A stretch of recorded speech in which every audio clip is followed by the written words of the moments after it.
50, who own your masters? Who own your masters? I buy your masters.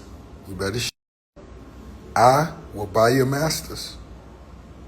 You struggling making that G-Unit film studio out there in Louisiana where that cheapest land at. You thought you was going to be able to do it. You thought you was going to be able to get them loans, and it ain't. What's wrong? What's taking so long? I know you want to make your mama one of them walking stars thing. Put down there. How your mama live.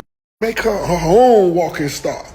Come on, don't leave Louisiana. Don't quit like that because you showed the picture of how you wanted it to look.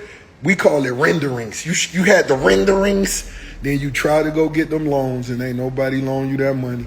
You ain't even built the G-Unit studio yet. That might be why when I stood next to Meech, your knees buckled. Your knees buckled.